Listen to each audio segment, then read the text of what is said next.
Assalamualaikum warahmatullahi wabarakatuh.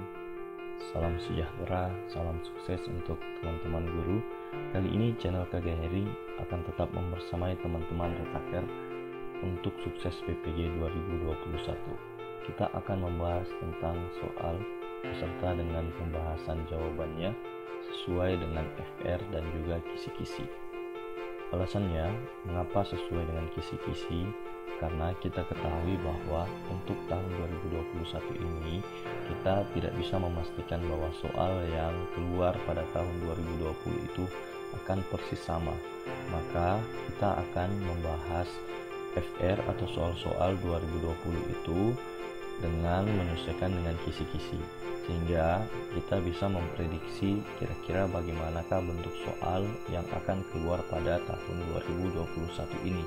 Oleh karena itu, saya ingatkan kembali bahwa kita harus belajar sesuai dengan yang ada di kisi-kisi. Indikator-indikatornya itu harus bisa dimaksimalkan, dikuasai dengan sebaik mungkin, dan juga memanfaatkan FR pada soal-soal 2020 sebagai contoh untuk pengembangan dari kisi-kisi itu. Oke, kali ini kita akan membahas tentang matematika, teman-teman guru-guru sekalian yang hebat. Ada 10 indikator di muatan matematika ini, muatan profesionalnya. Oleh karena itu, kita akan bahas satu persatu dari indikator itu yang kemudian disertai dengan contoh soal yang telah keluar pada tahun 2020. Oke, indikator pertama menyelesaikan masalah terkait perbandingan dan skala dalam konteks bilangan. Nah, ini soal yang pertama yang keluar yaitu sebuah persegi panjang diketahui perbandingan panjang dan lebarnya adalah 7:5. Jika keliling adalah 96 meter, maka luas daerah persegi panjang tersebut adalah. Nah, untuk menjawab soal ini, kita menuliskan perbandingannya dulu, yaitu perbandingan panjang dan lebarnya, yaitu sama dengan 7:5. Kita ubah menjadi bentuk pecahan penulisan perbandingan itu, yaitu P per L itu sama dengan 7/5. Nah, kita bisa membuat persamaan, yaitu untuk P nya berarti itu sama dengan 7/5 L ya. Kemudian selanjutnya kita ketahui kelilingnya itu 96 meter. Nah, untuk keliling itu rumusnya yaitu 2P ditambah 2L itu sama dengan 96. Nah, kita bisa sederhanakan masing-masing kedua ruas dibagi 2, maka P ditambah L itu sama dengan 48. 2P nya hilang 2 nya, 2L nya juga hilang 2 nya, masing-masing dibagi 2, kemudian 96 nya juga dibagi 2, hasilnya 48. Nah, ada dua persamaan. Yang persamaan pertama adalah P sama dengan 7/5L, kemudian ada P ditambah L itu sama dengan 48, maka kita substitusi untuk P sama dengan 7/5L itu ke dalam persamaan kedua. Berarti P nya menjadi 7/5L ditambah L sama dengan 48. Nah, kita jumlahkan 7/5L itu ditambah L ya. Itu hasilnya yaitu 12/5L sama dengan 48. Nah, L nya kita bisa pindahkan 12/5 nya ke sebelah menjadi 5/12. Berarti hasilnya 48 bagi 12 itu 4 dikali 5 berarti 20. L nya 20. Nah, itu baru L ya. Yang ditanyakan adalah luas. Untuk luas persegi panjang yaitu panjang dikali lebar. Nah, kemudian kita cari dulu P nya. Nah, untuk P ini 7/5 L ya, berarti 7/5 dikali 20 itu hasilnya 28. Nah, untuk luas berarti 28 dikali 20 berarti sama dengan 560. Berarti jawabannya adalah D, 560 meter persegi. Selanjutnya untuk indikator yang sama tetap dengan soal yang berbeda. Ini tentang perbandingan juga, yang bentuk soalnya sebuah mobil membutuhkan bensin 15 liter untuk menempuh jarak 225 km. Nah, yang ditanyakan berapa bensin yang dibutuhkan untuk menempuh jarak 180 km. Berarti ini perbandingan senilai ya. Karena semakin menurun kilometernya atau jarak yang ditempuhnya, berarti jumlah bensin yang dibutuhkan juga menurun ya, atau lebih sedikit. Nah, oleh karena itu kita buat persamaan saja. Untuk bensinnya 15, itu jaraknya 225. Kemudian untuk X yang tidak kita ketahui jaraknya 180. Nah, kita buat perbandingan senilai ya. Berarti 15 per X itu sama dengan 225 per 180. Nah, itu kemudian kita kali silang ya. Berarti 15 dikali 180, kemudian 225X. Maka kita bisa cari X-nya. X-nya itu adalah 2700 dibagi 225, itu sama dengan 12. Berarti yang dibutuhkan adalah 12 liter. Oke. Kemudian masih pada indikator yang sama tapi bentuk soal yang berbeda. Sekarang soalnya ini Promo hendak memasang reklame untuk menutup daerah segitiga di atas bagian depan rumahnya. Ia diminta untuk mengirim foto atap rumahnya seperti pada gambar di bawah ini. Pada gambar di HP, ukuran panjang alas dan tingginya terukur yaitu 3 cm. Jika pada gambar, nah ini ada kekurangan ya, keterangan soal. Jika gambar pada HP diketahui berskala 1:60, maka berapakah luas papan reklame yang akan menutup atap bagian depan rumah Promo? Nah, oleh karena itu yang perlu kita kerjakan yang pertama adalah kita anggap dulu bahwa tinggi dan panjang alas dari gambar ini adalah 3 cm, walaupun sebenarnya bukan itu ya. Jadi mohon maaf, ini memang tidak sama, tapi cara untuk menyelesaikan soalnya itu kita bisa memahami dengan baik ya. Kemudian alas dan tinggi kita anggap 3 cm. Kemudian untuk skala itu adalah perbandingan dari panjang pada peta itu berbanding dengan panjang sebenarnya. Berarti untuk skala 1:60 ini tentu kita paham bahwa pada peta itu 1 cm, maka yang sebenarnya itu adalah 60 cm. Berarti untuk panjang sebenarnya dari alas dan tingginya itu adalah 180 cm ya, karena 3 cm 1 cm nya 60, berarti 3 cm nya itu 3 cm nya itu 180 cm. Nah, kemudian untuk luas itu karena ini segitiga, maka 1/2 alas kali tinggi.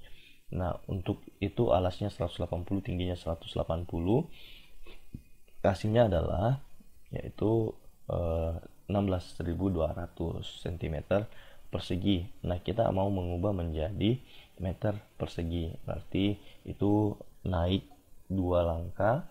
Nah, tapi ini persegi berarti dia hitungannya satu langkahnya itu dibagi 100, satu tangganya ya, berarti dibagi 10.000.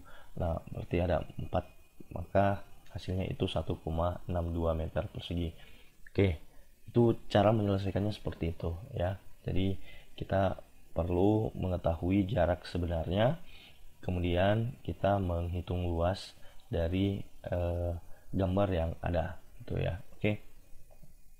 Kemudian ada konversi. Sebenarnya lebih bagusnya kalau kita ubah ke satuan meter. Ketika yang ditanyakan atau jawabannya itu bersatuan meter persegi atau yang lainnya, maka sebaiknya dalam menghitungnya itu kita menggunakan satuan meter juga, supaya nanti hasilnya kita tidak perlu mengkonversi lagi.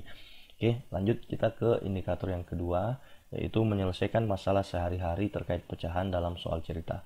Nah, untuk soal yang pertama yang muncul adalah sebuah bilangan X adalah pecahan A per B.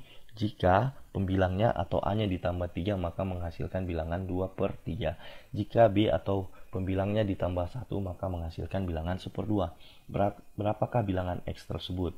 Nah, untuk ini kita sebaiknya tidak perlu terlalu menggunakan persamaan atau operasi aljabar. Kita bisa mencoba saja. Ketika A-nya ditambah 3, maka hasilnya 2/3. Contoh untuk A ya, kita tambahkan 11-nya ditambah 3, berarti 14/21.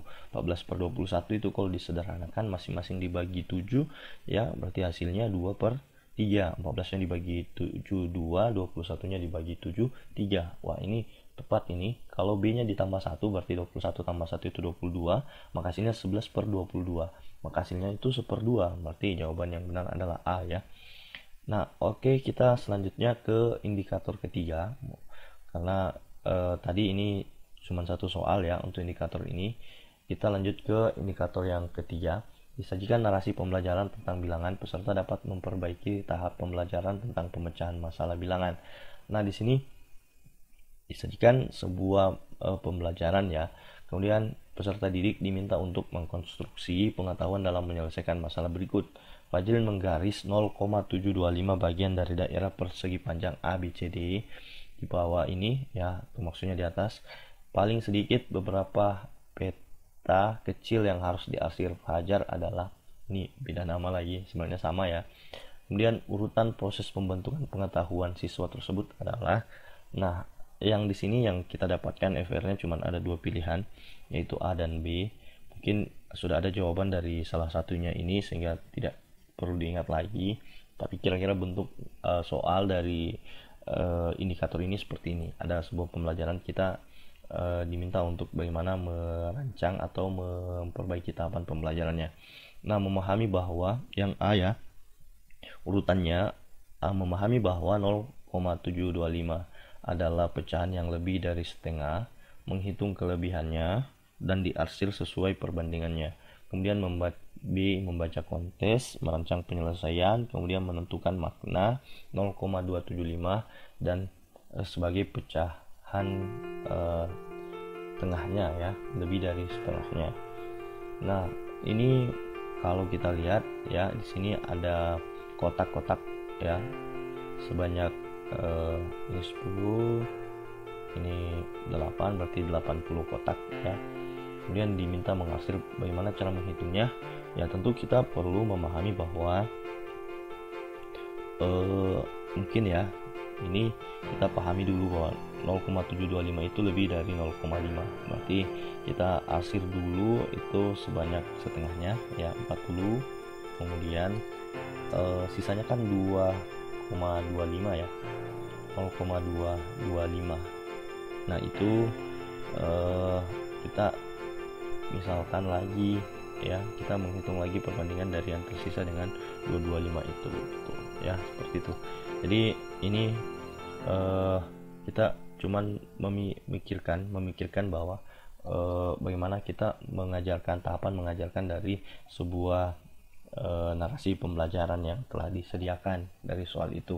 Jadi kita perlu memahami makna dari atau bagaimana mengajarkan dari suatu materi atau masalah yang disajikan dalam soal itu. Lanjut untuk indikator yang keempat, disajikan masalah kehidupan sehari-hari terkait bangun datar dan bangun ruang. Peserta dapat membandingkan unsur-unsur matematis tentang segitiga, segi empat, prisma, dan limas. Nah, kebetulan soal yang muncul ini tentang prisma dan limas. Soalnya seperti ini, sebuah segi empat berukuran panjang alas persegi 5 segi 4 ya, maksudnya berukuran panjang alas persegi 120 cm dan tingginya yaitu 100 cm. Sebuah prisma segitiga memiliki ukuran alas segitiga 120 cm, kemudian tinggi segitiganya itu 120 cm dan panjang tenda prisma itu 100 cm. Berikut pernyataan yang benar adalah, yang manakah pernyataan yang benar? Kita buat dulu bagaimana bentuk matematis dari pernyataan yang ada pada soal ini. Nah, untuk limas itu volumenya yaitu sepertiga luas alas dikali tinggi. Nah, limasnya segi 4 ya, berarti kemudian sisinya sama, berarti ini berbentuk persegi ya. Berarti kalau persegi itu sisi kali sisi. Kemudian untuk prisma itu volumenya luas alas kali tinggi. Nah, bagaimana untuk limas yang ditentukan pada soal ini? Maka cara menghitungnya itu sepertiga luas alasnya itu sisi kali sisi 120 kali 120, kemudian dikali tinggi limasnya yaitu 100. Nah, bagaimana dengan prismanya? Prismanya itu karena bentuk alasnya ya segitiga, maka luas segitiga itu kan 1/2 dikali alas segitiga 120 dikali tingginya juga 120, kemudian dikali lagi dengan tinggi dari prisma itu. Nah, tinggi atau panjangnya prisma itu 100 cm, maka bentuknya seperti ini. Ini hampir mirip ya, 120 kali 120 kali 100. Nah, itu bisa jadi variabel yang sama ya, maka perbandingannya untuk sama dari kedua bangun ini yaitu kita kali 3 untuk limasnya. 3 buah limas itu sama dengan 2 buah prisma, maka yang benar adalah D ya. Oke, kita lanjut untuk indikator yang kelima. Disajikan tabel dan diagram yang tidak lengkap. Peserta dapat menganalisis nilai datanya. Nah, di sini soalnya yang pertama, dalam plot titik berikut rata-rata direpresentasikan dengan garis. Nah, untuk gambar yang pertama ini kita bisa lihat bahwa rata-ratanya itu adalah 4 ya. Kemudian jumlah jarak antara datum dan rata-rata di sebelah kiri garis adalah 3, sama jumlah jarak di sebelah kanan garis. Pertanyaannya, manakah dari garis-garis berikut yang merepresentasikan rata-rata? Nah, kita ketahui bahwa rata-rata itu adalah banyak data ya, dibagi jumlah data dibagi banyaknya data. Coba misalnya ini 1, ini 2 ya, 5 dan 6, ini 2, 3, 4, 5, 6, 7, 5, 6, 7, 5 tambah 6, 11 tambah 7, 18, 18 dibagi 18 ditambah 6, 24, 4 dibagi 6, 24 dibagi 4 ya, 4 data ini berarti 6 ya. Berarti untuk rata-ratanya yaitu 2, 3, 4, 5, 6. Berarti jawabannya adalah E atau B ya. Ini B. Oke, lanjut untuk indikator kelima, tetap. Kemudian soalnya yang berbeda. Diketahui total barang yang dijual adalah 300 baju. Jika baju yang dijual dibentuk dalam diagram lingkaran sebagai berikut, anggap ini adalah diagram lingkarannya. Berapakah baju anak yang dijual pedagang baju tersebut? Untuk baju anak yang warna biru ya, ini berapa persen itu? Untuk total lingkarannya itu 100% ya. Kemudian baju anak ini 100 dikurang 38 dikurang 20 dikurang 10% ya, bagian yang lainnya ini itu sekitar 22%. Nah, untuk 22% itu dari 300 itu 66, maka jawabannya adalah 66 baju atau D ya. Kemudian indikator ke-6, diberikan paparan data tentang kemampuan membagi bilangan pecahan. Peserta dapat menyajikan dalam bentuk diagram batang, garis, atau lingkaran. Nah, dalam soal ini yaitu dalam bulan Juni dan Juli rata-rata 94% kamar di Hotel Asri itu terpakai. Sedangkan sepanjang 10 bulan lainnya ya, selain dari Juni dan Juli ini, rata-rata hanya 46% kamar yang terpakai. Grafik yang manakah yang paling tepat untuk mendeskripsikan kondisi tersebut? Nah, dari sini kita bisa melihat indikatornya bahwa yang ditanyakan itu batang, garis, atau lingkaran ya. Berarti diagram Venn, diagram pencer, atau yang lainnya itu kita sisihkan ya. Walaupun sebenarnya kita harus analisis lagi sih. Nah, untuk penggunaan diagram batang ini kita biasanya itu agak sulit kalau dia bentuknya persentase ya. Kemudian untuk lingkaran biasanya digunakan untuk persentase, tapi untuk persentasenya itu ya yang seperti yang tadi 100% itu satu lingkaran itu. Nah, ini ada 94, ada 46, itu agak sulit untuk lingkaran. Maka yang tepat itu sebenarnya adalah kemungkinannya adalah dia grafik garis. Kenapa garis juga? Karena garis lebih cocok untuk menggambarkan bagaimana sebuah perkembangan. Nah, ini perkembangan tentang pengunjung atau penggunaan kamar di hotel. Sehingga mungkin yang lebih tepat adalah grafik garis ya. Oke. Kemudian indikator ke-7, disajikan masalah tentang gerak alat transportasi yang biasa ditemukan dalam kehidupan sehari-hari. Peserta dapat menentukan jarak, waktu, dan kecepatan. Untuk soal ini yang dicontohkan ini yang pertama sudah dibahas oleh FR sebelumnya, oleh video-video sebelumnya, tapi kita bisa mengulik kembali ya bagaimana menyelesaikannya. Nah, yang pertama yaitu jaraknya itu 60 km. Kemudian kebocorannya itu 2 ton per 5 menit karena atau 24 ton selama 1 jam ya. Kemudian kekuatan pompanya itu 12 ton per jam. Berarti ada selisihnya itu 12 ton per jam ya. Maka karena jaraknya 60 km, kemudian kekuatan menampungnya itu 72 ton ya. Berarti kita membutuhkan 6 jam ya supaya sampai pada tenggelamnya. Jadi karena maksimal 72 ton. Nah, kemudian selisih pompa dengan kebocoran itu 12 ton per jamnya ya.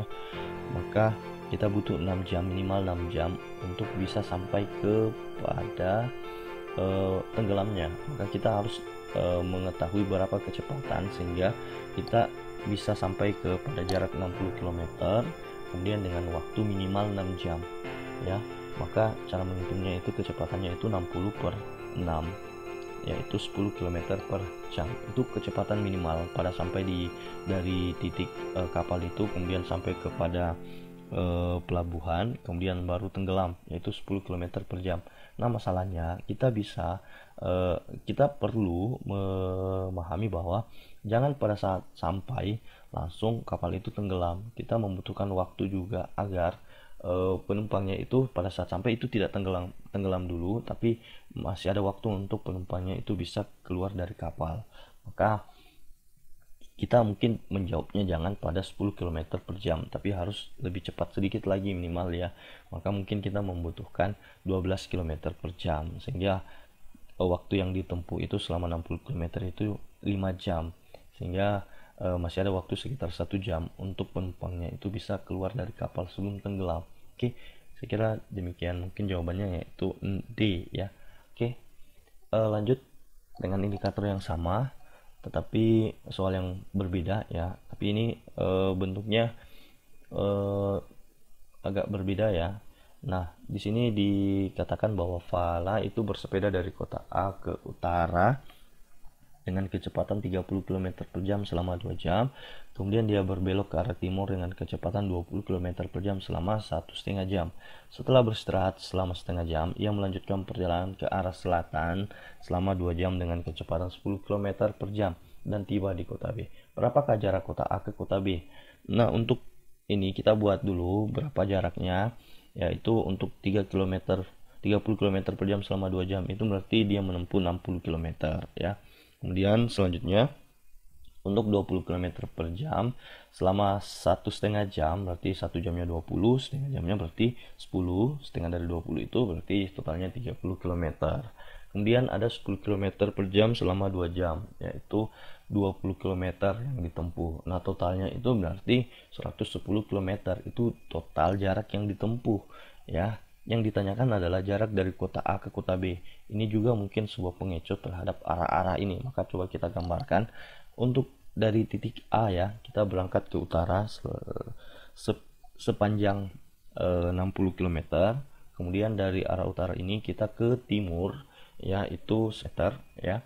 Kemudian ke arah selatan lagi lawan dari utara ya. Berarti itu ke bawah, berarti itu 20 km.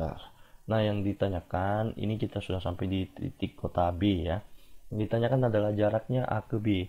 Nah, jarak dalam fisika itu sebenarnya adalah jarak terdekat ya. Kalau kita ambil garis dari A ke B ini, yang terdekat itu seperti ini ya. Garis lurus ini ke atas, garis miring ini ya. Nah, bagaimana cara menghitung itu? Nah, untuk menghitung itu kita membutuhkan garis bantu sehingga membentuk sebuah segitiga siku-siku. Nah, untuk segitiga siku-siku ini, sisi tegaknya untuk mencari dari A ke atas ini itu selisihnya 60 dikurang 20 itu 40 km ya. Kemudian sisi tegak yang selanjutnya adalah 30 km karena sejajar dengan garis yang di atas itu. Nah, berarti ini kita bisa menggunakan triple Pitagoras. Ada 4, ada 3, berarti ada 5. Sisi miringnya adalah 5. Berarti 50 km. Berarti jawabannya adalah A ya. Oke, lanjut. Kemudian indikator 8 disajikan barisan bilangan aritmatika, peserta dapat menentukan rumus suku dan jumlah ke N. Kemudian ada soalnya yang pertama, yaitu berapakah nilai suku ke-40 dari 7, 5, 3, 1, sekian. Nah, untuk menghitungnya ini kita bisa mencari rumus UN ya, yaitu A ditambah N dikurang 1 dikali B. A itu adalah suku pertama, B itu adalah beda. Nah, suku pertamanya adalah 7, bedanya itu kita bisa kurangkan dari 5 dikurang 7, atau bisa juga dari 3 dikurang 5, bisa juga 1 dikurang 3. Yang pastinya untuk beda itu pasti tetap, yaitu negatif 2 ya untuk barisan ini ya. Beda lagi kalau barisannya lain, maka mungkin bedanya berbeda, A-nya juga mungkin berbeda. Nah, kita masukkan ke rumus. Untuk U40 berarti A ditambah N kurang 1, 40 kurang 1 itu 39B. Kita masukkan nilai A itu 7, nilai B itu negatif 2, berarti totalnya adalah itu negatif 71. Berarti jawabannya adalah B. Oke, kita lanjut ke soal yang nomor 2 atau soal yang kedua dari indikator ini. Kalau ini beda, ini menentukan rumus jumlah ya. Nah, yang ditanyakan adalah rumus jumlah bilangan asli yang pertama. Bilangan asli yang pertama berarti mulai dari 1, 2, 3. Nah, kita bisa misalkan kalau misalnya n-nya 1, maka jumlahnya kan 1 ya. Kalau n-nya 2, berarti 1 ditambah 2, berarti jumlahnya itu 3. Nah, kita coba masukkan yang manakah yang memenuhi itu. Nah, kalau misalnya A, n-nya 1 tambah 1 itu 2, berarti salah. B, n-nya 1 tambah 2 itu 3, bagi 2, 3/2, berarti salah.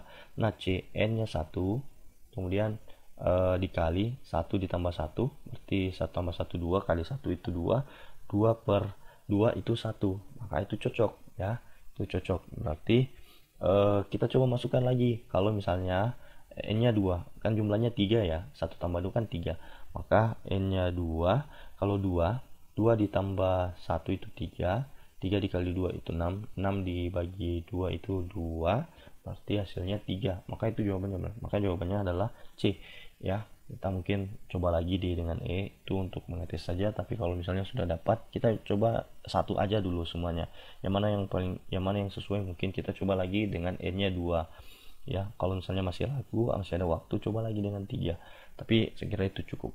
Oke, itu cara menjawab bagaimana menentukan rumus ya. Untuk rumus jumlah atau rumus dari sebuah barisan bilangan aritmatika itu kita dengan mengetesnya saja atau yang mengeceknya saja.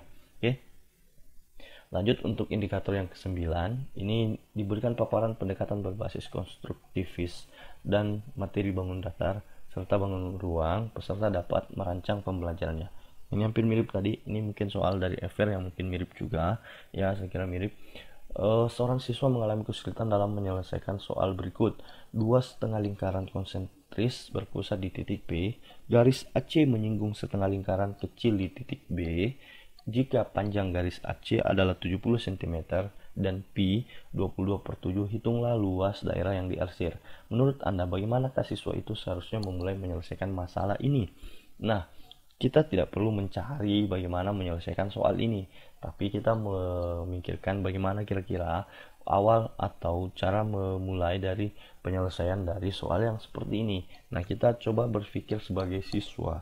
Nah, mungkin yang manakah yang perlu dilakukan oleh siswa untuk menjawab ini ya. Oke. A, apakah A mengukur panjang jari-jari lingkaran besar, atau B, memahami bahwa APC dan PBC adalah dua segitiga siku-siku, atau C, menyadari bahwa daerah yang diarsir adalah selisih dari luas daerah lingkaran besar dan kecil, atau D, mengukur panjang jari-jari lingkaran kecil. Nah, kalau soalnya seperti ini, soalnya perlu kita memahami bahwa daerah yang diarsir itu adalah selisih dari luas dari lingkaran besar dengan lingkaran kecil itu ya. Sekira kemungkinan jawabannya adalah C. Kemudian indikator yang ke-10 atau indikator yang terakhir untuk muatan matematika profesional ya, yaitu disajikan masalah kehidupan sehari-hari tentang kesebangunan pada segitiga atau segi empat. Peserta dapat menerapkan kesebangunan yang ada pada segitiga atau segi empat yang diberikan. Nah, pada saat ini soal atau FR dari indikator ini belum ditemukan atau belum sempat dibagikan oleh teman-teman, atau mungkin tidak ada yang mengingatnya. Nah, yang perlu kita pahami dari indikator ini adalah bagaimana apa kata kunci atau apa yang sering digunakan atau konsep yang mana yang sering digunakan untuk menjawab soal yang kesebangunan ini. Kalau dia segitiga, maka coba kita perhatikan segitiga ABC dengan segitiga BST. Nah, untuk ini kita perlu melihat bahwa sisi-sisi yang bersesuaian itu memiliki perbandingan yang sama. Berarti perbandingan yang antara AC ya itu bersesuaian dengan ST ya. Perbandingannya itu sama dengan AB dengan BS ya, itu sama perbandingannya, dan sama juga perbandingannya dengan BC dengan BT ya, itu perbandingannya sama. Nah, yang dari situ kita bisa mencoba mencari dengan menggunakan perbandingan. Contoh misalnya yang tidak diketahui itu panjang dari ST. Nah, misalnya yang diketahui itu AC sudah diketahui, maka ST-nya itu kita tetap, atau kita bisa misalkan dia sebagai X ya.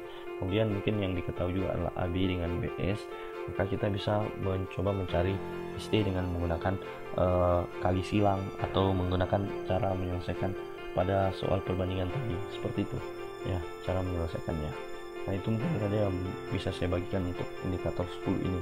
Oke, kita bisa kembangkan lagi, mungkin teman-teman bisa mencari contoh soalnya untuk bisa menyelesaikan soal yang berkaitan tentang keseimbangan. Saya kira demikian, sukses, semoga teman-teman retaker atau teman-teman yang akan UP pada tahun 2021 ini bisa lulus, amin. Sekian, terima kasih banyak, semoga bermanfaat. Assalamualaikum warahmatullahi wabarakatuh.